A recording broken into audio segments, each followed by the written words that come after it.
Hello students, we are going to study our new topic now, that is organic evolution. Organic evolution में पहला हम लोग word evolution का मतलब क्या है. लैटिन वर्ड है. evolution is a Latin word जिसमें e का मतलब होता है from and volvere means to roll. It means the act of unrolling or unfolding of nature. It brings about orderly changes from one form to another.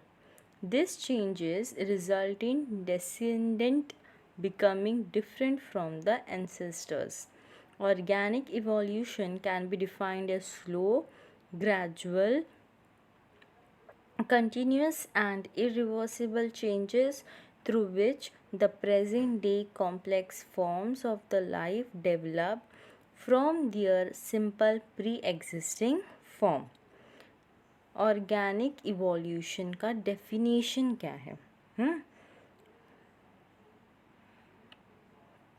Slow, gradual, continuous and irreversible changes. ये सब का मतलब समझता है. Through which the present day complex forms of the life developed और evolve from their simple pre existing form. तो ये है हमारे ऑर्गेनिक इवोल्यूशन का मतलब. ओके, एंड लैटिन में e means from and volvere means to roll. It means the act of unrolling और unholding of nature. इतना क्लियर हो गया students? Then according to Charles Darwin, अब एक इंसान था जिसका नाम है चार्ल्स डार्विन. ओके, ये चार्ल्स डार्विन क्या करते हैं? Evolution is descent with modification. Modification, उसने बोला कि ये जो इवोल्यूशन हो रहा है ये जैसे जैसे आगे बढ़ते जा रहा है तो इसमें कोई चीज़ें मॉडिफाई हो रही है. तो चार्ल्स डार्विन ने क्या बोला कि evolution is descent with modification. You have already studied the landmark theory of inheritance of acquired characters in 10th standard. कुछ याद है स्टूडेंट्स के लैंडमार्क थियोरी थी जहाँ पे हम लोग ने इंसान के कैरेक्टर्स के बारे में स्टडी किया था कि कैसे उसने उस कैरेक्टर को अपने अंदर अच्छी तरीके से शामिल किया है. And we have studied this in 10th standard. So it's not that important right now. According to this theory, ये लैंडमार्क की थ्योरी के हिसाब से क्या था? The traits are acquired due to internal force, changes in environment, new needs, and use and disuse of organs. After several generations, it gives rise to new species. अगर several generation हो रहा है उसके बाद हमारा एक न्यू स्पीशीज़ फॉर्म हो रहा है. इसने क्या बताया था? पहले क्या था? इंसान मंकी था, फिर आस्ते आस्ते उसके अंदर चेंजेस आए, इवोल्यूशन आए. वो उसकी जो रिब केज थी वो आस्ते आस्ते आस्ते आस्ते आस्ते पूरी तरीके से स्ट्रेट हो गई, इरेक्ट हो गई. अब हम लोग ह्यूमंस चल फिर सकते. हमारा माइंड का जो इंटेलेक्चुअल पावर है वो आस्ते आस्ते इम्प्रूव होता गया. सो ये सारी चीज़ें किसने बताया था? लामार्क्स थियोरी के हिसाब से ये सारी चीज़ें थी. ओके स्टूडेंट्स, नाउ अब हमें क्या पढ़ना है कि रुको, हम नेक्स्ट स्लाइड में पढ़ेंगे. This theory was disproved by German biologist. और कौन था वो? ऑगस्ट विज़मैन. अब ये जो जर्मन बायोलॉजिस्ट था जिसका नाम है August विज़मैन, who cut the tails of many rats for several generations but could not find any change in size of tail even after 21st generation. Lamarck ने क्या बताया था कि इंसान जो मंकी था पहले उसके अंदर वेरिएशन आया, इवोल्यूशन आया और वह आस्ते आस्ते ह्यूमन बना. बट दिस ऑगस्ट विज़मैन ने क्या बताया कि जो उसने थियोरी किया, इसने एक्सपेरिमेंट किया और इसने फाइंड किया कि टेल्स में जो पूंछ है, मंकीज़ में पूंछ होती है, टेल्स होती है, पर वो पूंछ, वो जो टेल है, we are talking about size of tail, वो चेंज कभी नहीं हो सकती even after 21st century. 21st century में अभी हम लोग हैं, पर ये लोग 21st सेंचुरी में नहीं थे। Clear? Then he conclude that variation produced in somatic cells, somatoplasm, variations कहाँ हो रहे हैं? somatic cell में हो रहे हैं, और somatic cell को बोलते हैं somatoplasm, and are inherited, while variation produced in germ cell are inherited to next generation, and he proposed the theory of germplasm. Clear हुआ इतना कि उसके हिसाब से, किसके हिसाब से? ऑगस्ट विस्मैन के हिसाब से उसने एक्सपेरिमेंट किया और उसने बताया कि जो टेल के चेंजेस बताया है लेंस मार्क में, वो अगर 21st सेंचुरी में पहुंच जाएगी तो भी टेल नहीं चेंज होगी, टेल टेल ही रहेगी। सो व्हाट ही कंक्लूडेड, इसने बताया कि जो वेरिएशंस है, जो ह्यूमन में वेरिएशंस है, वो वेरिएशन प्रोड्यूस होते हैं in somatic cell, also called as somatoplasm, and are inherited, while variations produced in germ cells. ये कब इनहेरिट होते हैं सोमैटिक सेल के वेरिएशन? जब जर्म सेल प्रोड्यूस होता है। एंड जर्म सेल कब इनहेरिट होता है? To the next generation. And उसने इस थ्योरी को नाम दिया as germplasm. Okay students, then ये है अपना डार्विज्म, ये है चार्ल्स डार्विन। अभी हम लोग ने जो पढ़े वो थी organic evolution. Now we are studying about Charles Darwin. Darwin ने बहुत ही अच्छा चेंजेस लाया, okay, to this concept. Let's see उसने किया क्या। डार्विन क्या है? डार्विन ने एक थियोरी दिया। डार्विन ने, चार्ल्स डार्विन ने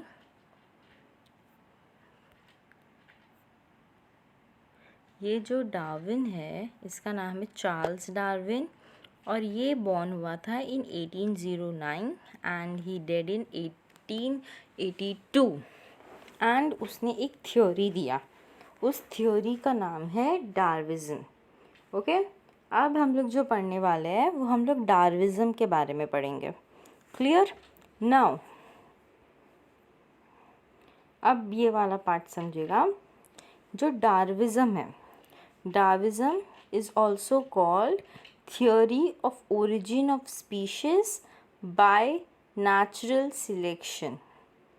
Before Darwinism, several theories were proposed to explain the process of organic evolution. जो अभी अपन organic evolution के बारे में बात किए, उससे पहले बहुत सारी theories हुई जो कि explain करें the process of organic evolution, but very few of them are explained.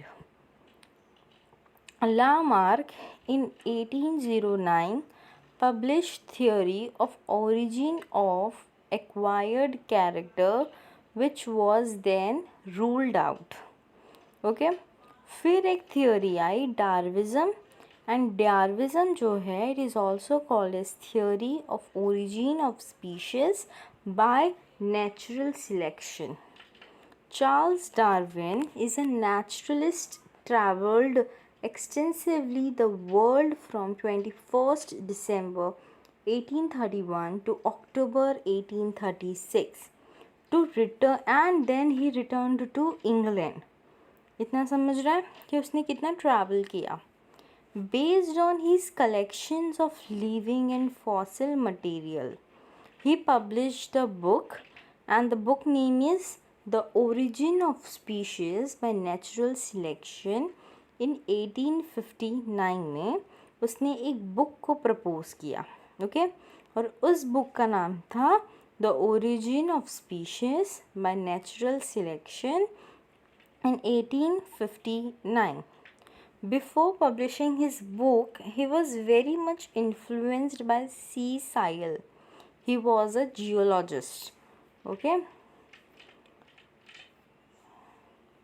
Then बहुत ज़्यादा वो एक इंसान से बहुत ज़्यादा इन्फ्लुएंस हो गया इस इंसान से और ये जो जियोलॉजिस्ट था, he pointed out the natural forces that existed in the past and are same as those existing at present.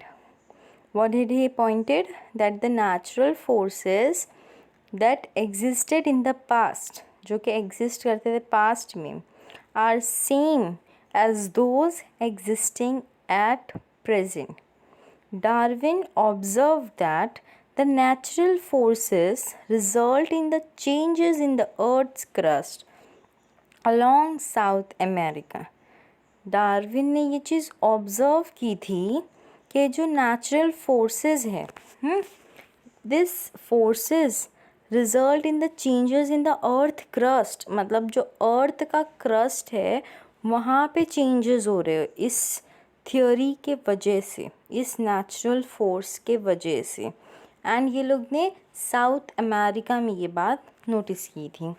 He observed variety of strange plants and animals in Galapagos Island and other nearby island in the archipelago in terms of variation between the tortoises and finches. Similar observations were also made by Wallace. He was so influenced by R. Malthus, an economist. ये जो R. Malthus था, कौन था? Economist था, who worked on human population, mentioning that the reproductive potential of human is greater than others. इन लोगों ने एक island पे गए, ओके वहाँ जाके ये लोग ने बहुत रिसर्च किया किस पे, और ये लोग ने वेरिएशंस निकाले कि फिशेस में क्या वेरिएशंस है, टॉर्टोइसेस में क्या वेरिएशंस है, ये लोग ने सारे वेरिएशंस निकाले। उसके बाद एक आर मेल्थॉस नाम का इंसान था जो कि इकोनॉमिस्ट था, उसने भी वर्क किया ऑन ह्यूमन पॉपुलेशन, मतलब इंसानों पर। एंड ही मेंशन दैट कि जैसा रिप्रोडक्शन सिस्टम ह्यूमंस का है that is the greater than others, वो सबसे सुपीरियर है और इस तरीके का रिप्रोडक्शन और किसी में नहीं है। This resulted in multiplication of human population. इस वजह से ये जो रिप्रोडक्शन के वजह से ह्यूमन का पॉपुलेशन बढ़ा। Humans started reproducing without corresponding increase in the food supply. This increase led to competition and struggle for existence of human species. As population is increasing, the demand of food, water, and basic products are also increasing. He also influenced by plants and animals breeder who by using artificial selection altered the characteristics of cultivated plant and domestic animals. उसने जो plant या फिर animal पे जो research किया था उसने वो चीज़ें पे भी इंसानों ने कि ये चीज़ खा सकते हैं या वो चीज़ खा सकते हैं, ये एनिमल खा सकते हैं, उसने ये सब रिसर्च किया था। तो ह्यूमंस जैसे उनका डिमांड बढ़ गया फॉर फूड, तो वो लोग ने ये प्लांट्स और एनिमल्स को भी खाना स्टार्ट कर दिया। एंड देन आर्टिफिशियल सिलेक्शंस हुए कि ये खाना है, ये नहीं खाना है, और फिर उसके बाद आर्टिफिशियल तरीके से भी प्लांट्स ग्रो हुए। उसके बाद ये जो कल्टीवेटेड प्लांट और डोमेस्टिक एनिमल्स थे, उनके कैरेक्टरिस्टिक्स जो थे वो सामने आए कि खा लो ये ठीक है, इससे प्रोटीन मिलता है, इससे विटामिन्स मिलता है, एवरीथिंग। फिर डार्विज्म जो था, उसने जब इतना सारा रिसर्च किया, उसके बाद उसने 5 मेन पोस्टुलेट्स बनाए। क्लियर? और अब वो उसके 5 मेन पोस्टुलेट्स क्या है, हम लोग पहले वो देखते हैं। Darwinism is based on 5 main postulates. Okay, first one is overproduction या prodigality of nature. It is a natural tendency to product more number. ये एक नेचुरल टेंडेंसी है, नेचुरल फिनोमिना है कि to produce more number of progeny in geometric ratio for perpetuation of the species. He observed prodigality potential many species of plants and animals. For example, salmon fish produces about 28 lakh eggs in the single season. In a span of 750 years, single pair of elephant would produce 19 lakh elephants. However, the size of given species in a given area remains relatively constant because of fluctuation that occurs seasonally. उसने क्या किया, यहाँ पे समझ में आ गया। उसने बहुत ज़्यादा चीज़ों पे रिसर्च किया और उसे देखा कि कौन सी एनिमल या कौन सा प्लांट कितना ज़्यादा ग्रो करता है। तो उसने सैल्मन फ़िश पे उसने रिसर्च करके बताया that it can grows 28 lakh eggs in a single season. In a span of 750 years, single pair of elephant would produce 19 lakh elephants.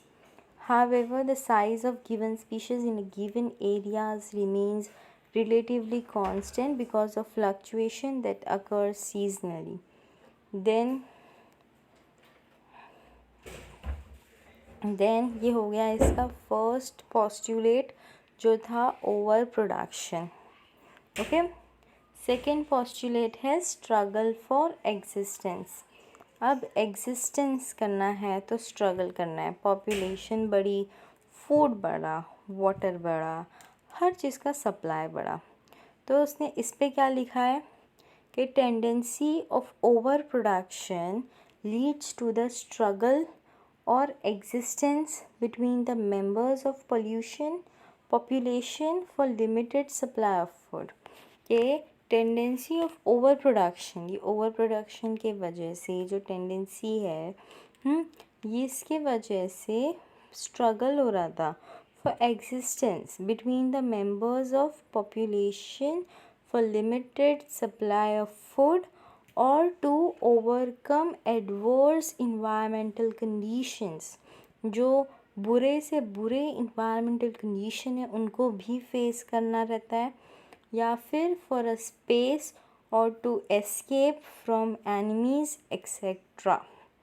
Clear हुआ? देन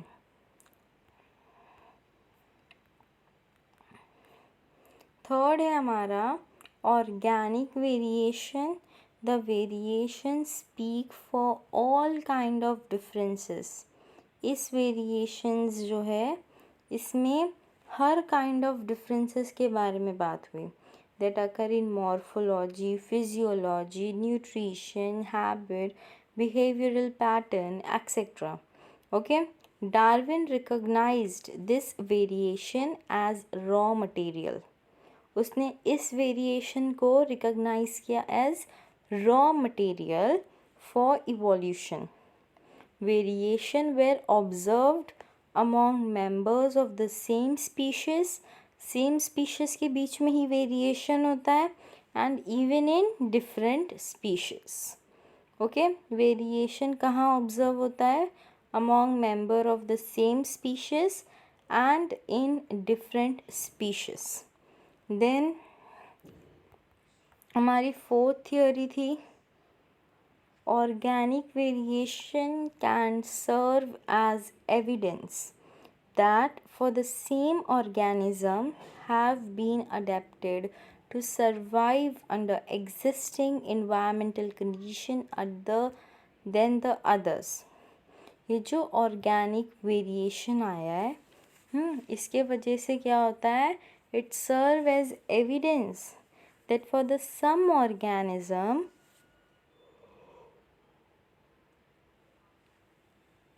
हैव बेटर अडेप्टेड, उन लोगों ने adapt किया to survive under existing environmental condition other than the others in the struggle for existence.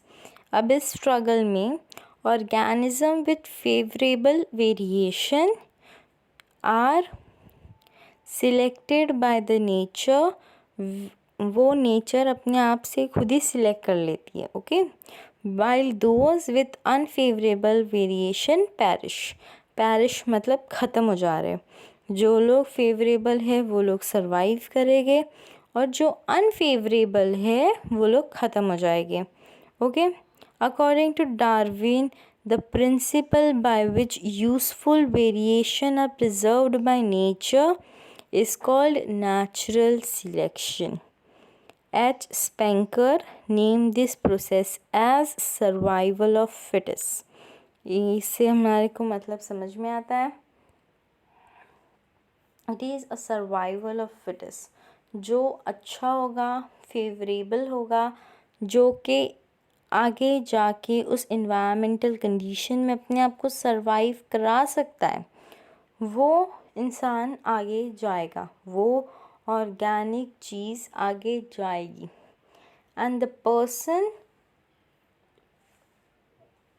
जो कि आगे नहीं जा रहे हैं, उनके लिए कोई फेवरेबल कंडीशन नहीं बनी, वो वहीं पे पैरिश हो जाएगा. देन ये सर्वाइवल ऑफ फिटेस्ट बहुत इम्पॉर्टेंट है स्टूडेंट्स.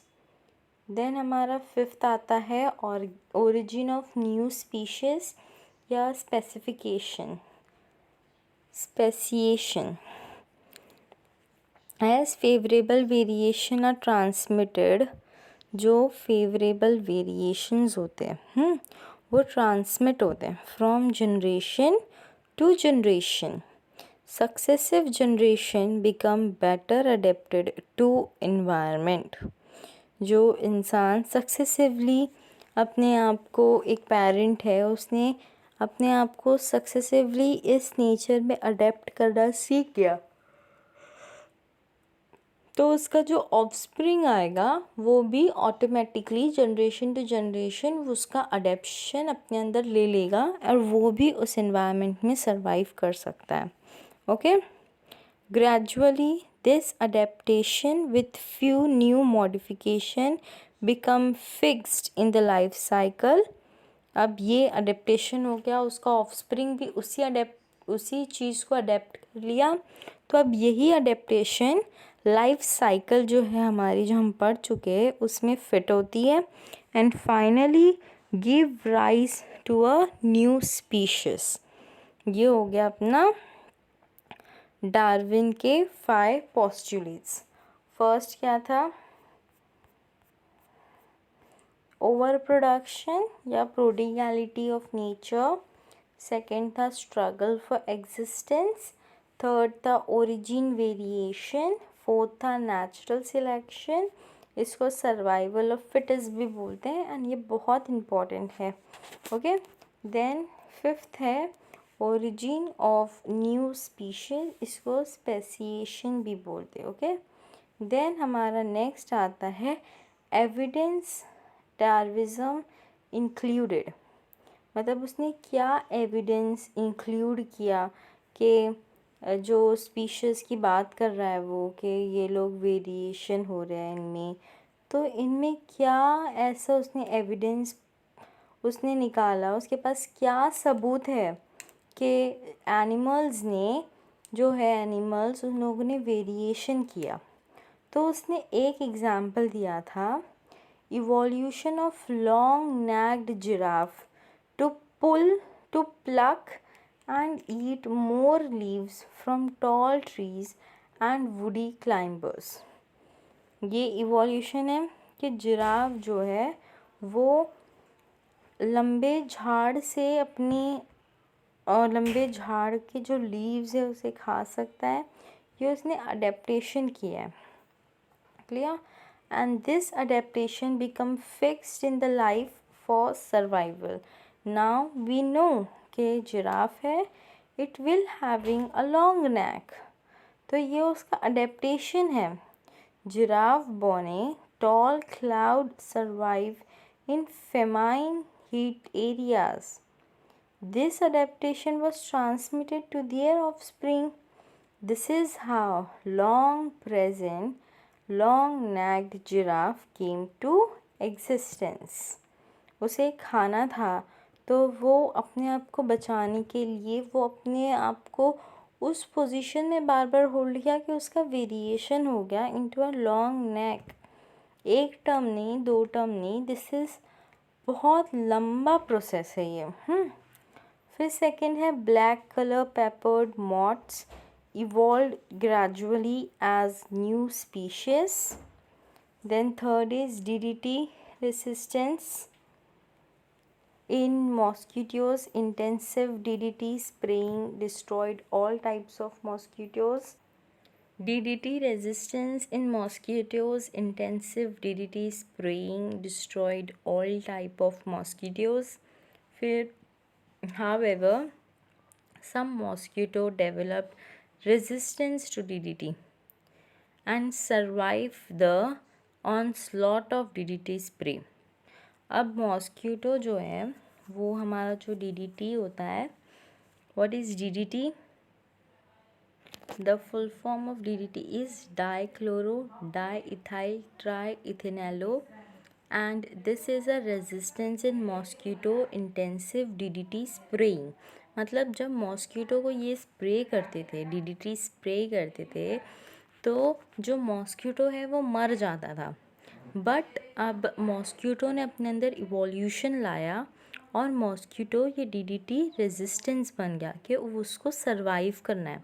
तो उसने अपने अंदर एक ऐसा चीज़ डेवलप किया कि वो सरवाइव कर सके। And now the mosquitoes are DDT spray के एकदम ज़्यादा रेजिस्टेंस है एंड दे कैन सर्वाइव।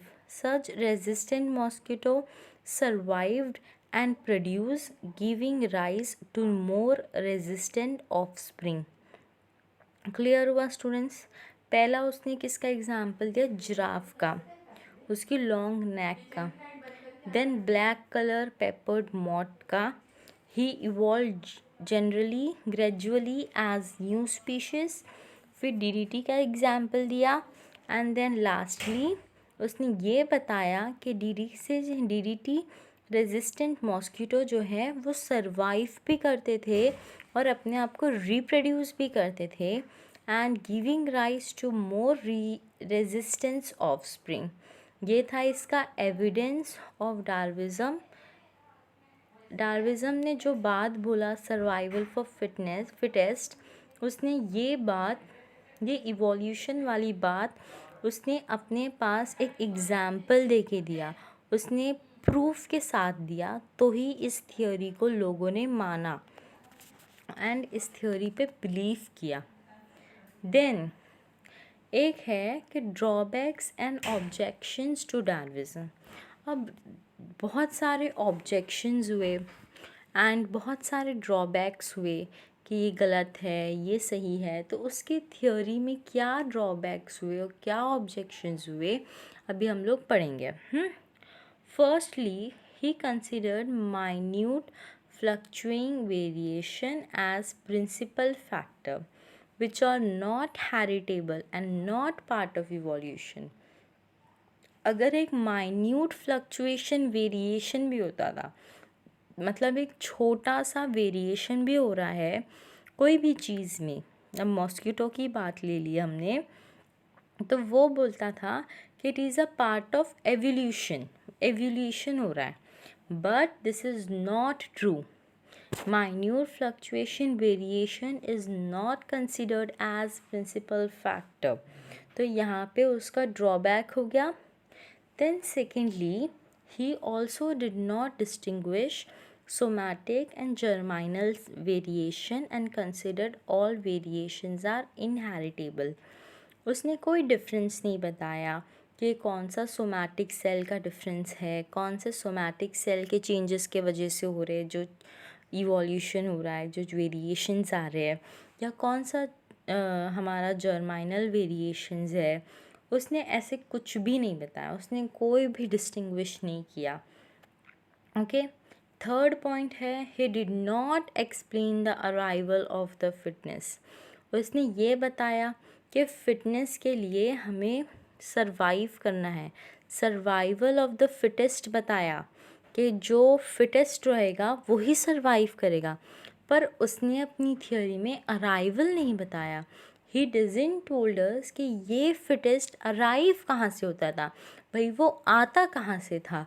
उसने ये सारी चीज़ें नहीं बताई. He did not explain the arrival of fittest. Fourth is, he also did not explain the cause, origin, and inheritance of variation and of vestigial organs, nor he could explain the extinction of species. उसने कोई भी चीज़ को explain नहीं किया. ना उसने cause बताया कि ऐसा क्यों है, ना उसने ओरिजिन बताया कि कहाँ से आ रहा है, कहाँ से ओरिजिन हो रहा है, व्हाट इज़ द स्टार्ट. भाई तो स्टार्ट तो बता.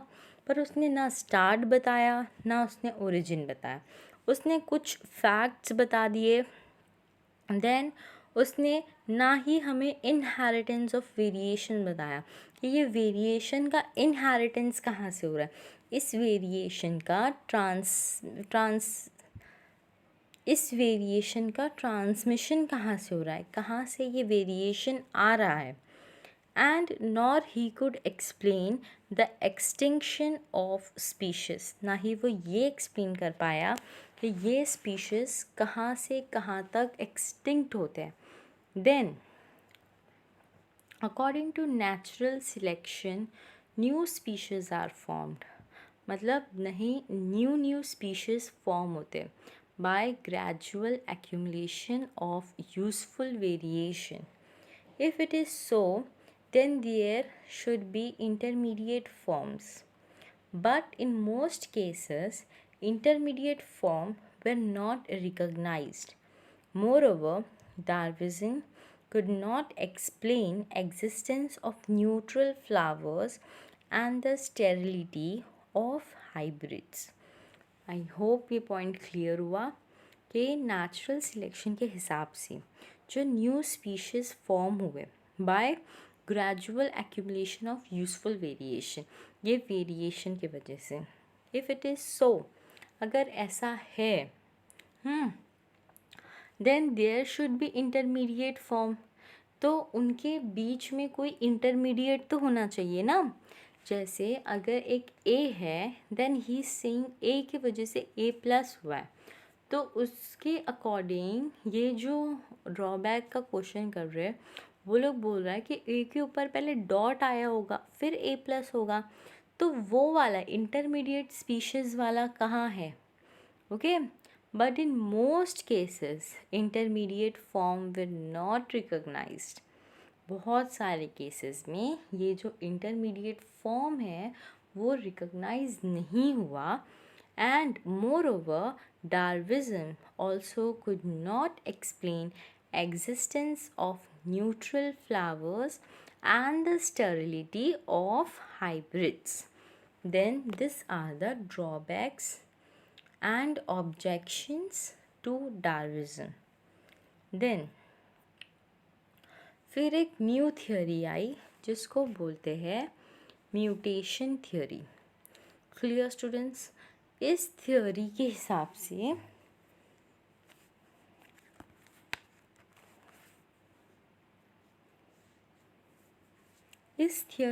हिसाब से म्यूटेशन कैसे होता है वो बताया गया. This theory was proposed by Hugo de Vries 1901 में after the discovery of Mendel's work. Mendel का कब वर्क हुआ था? 1900 में। ही proposed this theory based on his observation on 7 generation of the plant evening primrose. Then he found that though most of the offspring resemble their parents in many characters, some of the offspring show the appearance of sudden or spontaneous variations clearly different from the phenotypic expressions of the parent. एक बार वापस सुनो. What does he found? He found that though most of the offspring resemble their parents in many characters, बहुत सारे offspring उनके parents के साथ resemble हो रहे थे बहुत सारे characters में, but some of the offspring show the appearance of sudden or spontaneous variation. कोई ऑफस्प्रिंग सडन और स्पॉन्टेनियसली वेरिएशन भी तो कर रहे थे, ऑन स्पॉट वेरिएशंस कर रहे थे, एंड वो चीज़ तो क्लियरली डिफरेंट है from the phenotypic expression of the parent. Then this sudden variation were called mutation और डिसकंटिन्यूएशन वेरिएशन. अब ये जो सडन वेरिएशन हुआ था इसी को बोलते हैं म्यूटेशन, या फिर we can called as discontinuous variation. Then the variant offspring produces variants and not normal plants. जो वेरिएंट ऑफस्प्रिंग्स थे वो लोग वेरिएंट प्रोड्यूस करते थे and this does not produces normal plant, and this is changes were inheritable. ये changes क्या है? Inheritable है. He also observe that some variants also produce more variations, and he noted that these sudden changes are inheritable and proposed the mutation theory. उसने किसके बिना पे किया था? He also observed that some variants also produced more variation. मतलब कुछ variant ज़्यादा variations करते हैं. He noted that this sudden changes are inheritable and propose the mutation theory. Clear हो गया कि म्यूटेशन थियोरी होती क्या है? सडन चेंजेस जो हो रहे उस पर बेस्ड है. Then the main features of mutation theory are, first feature है mutations are large, sudden and discontinuous variation in a population. Discontinuous है, हम बोल नहीं सकते कि 2 के बाद 3 आएगा, ओके, या ये वेरिएशन के बाद ये वेरिएशन आएगा. It is discontinuous variation in a population. ये म्यूटेशन बहुत ही लार्ज है and it is sudden. Sudden मतलब अचानक से. सेकेंड है this changes are inheritable. Third is mutation provide the raw material for organic evolution. Fourth is mutation may be useful or harmful. Useful mutation are selected by nature. Accumulation of this mutation over a period of time leads to the origin and establishment of new species. And harmful mutation जो होते हैं मे persist और get eliminated by nature. Mutation useful भी होता है और harmful भी होता है. हम लोग ने हमारे पिछले चैप्टर में म्यूटेशन के वजह से जो डिजीज़ेज़ होती है उसके बारे में हम पढ़ चुके हैं. तो it is obviously useful and harmful. और अगर ये म्यूटेशन का एक्यूमुलेशन हो गया मतलब जमा हो गए for a long period of time, leads to the origin and establishment of new species. अगर बहुत सारे म्यूटेशंस जमा होते गए and then this mutation can lead to new species. और जो हार्मफुल म्यूटेशन होते हैं वो एलिमिनेट भी हो जाते हैं नेचर से ऑटोमेटिकली. देन क्या ऑब्जेक्शन हुआ ट्यूब म्यूटेशन थ्योरी पे बहुत सारे लोगों ने ऑब्जेक्ट तो किए ही होगा। तो क्या ऑब्जेक्शन हुआ, let's see. The large and discontinuous variation observed bye Hugo de Vries were actually due to chromosomal aberration, whereas gene mutation usually bring about minor changes। जो लार्ज और डिसकंटिन्यूअस वेरिएशन हुआ था, किसने किया था, हुगो de Vries ने, वो actually chromosomal के वजह से था। क्रोमोसोम्स में डिलीशन या एडिशन हो रहा था, उस वजह से था। Whereas gene mutation, chromosomal aberration मतलब होता है जीन म्यूटेशन के वजह से था। Usually bring about minor changes. फिर सेकंड है कि जो रेट ऑफ म्यूटेशन होता है is very slow as compare to the requirement of evolution. Third is chromosomal aberration जो होता है have little significance in evolution as they are quite unstable. ये जो चीज़ें होती है वो बहुत ही ज़्यादा अनस्टेबल होती है, इस वजह से ये बहुत ही लिटिल इम्पॉर्टेंट है। पहला क्या था कि it is large and discontinuous variation जो है वो म्यूटेशन, जिसको हुगो de Vries ने बोला है ये म्यूटेशन नहीं है, ये क्रोमोसोमल एब्रेशन है। And what is chromosomal aberration, it is a gene mutation. जो हम लोग ने पिछले चैप्टर में एडिशन और डिलीशन के बारे में पढ़ा था ना, जीन्स और क्रोमोसोम्स के बारे में, ये म्यूटेशन उसी के वजह से हो रहा है, ना कि म्यूटेशन थ्योरी के वजह से। और अगर जीन में म्यूटेशन होता है तो बहुत ही माइनर चेंज होता है, इतना ज़्यादा इवोल्यूशन नहीं होता है, बंदर से इंसान नहीं बन सकता कोई। Okay, then this rate of mutation जो है वो बहुत ही स्लो होता है, okay, as compare to the requirement of evolution. फिर थर्ड क्या पढ़ा हमने कि क्रोमोसोमल एब्रेशन जो है हैव लिटिल सिग्निफिकेंस, मतलब कम इम्पोर्टेंस, कम सिग्निफिकेंस है in evolution as they are quite unstable. Then यहाँ पे हमारी म्यूटेशन थ्योरी कंप्लीट होती है। हम लोग ने म्यूटेशन थ्योरी में पहले उसके बारे में पढ़ा, देन हम लोग ने मेन फीचर्स पढ़े, और उसके बाद वी स्टडीड अबाउट ऑब्जेक्शंस, और इसमें इम्पॉर्टेंट है इसके फीचर्स। देन अभी हम लोग नेक्स्ट टॉपिक नेक्स्ट वीडियो में स्टार्ट करेंगे। आज के लिए हम लोग ने इतनी थ्योरीज पढ़ा, अब नेक्स्ट वीडियो में we will continue. All the best students and study well. Thank you.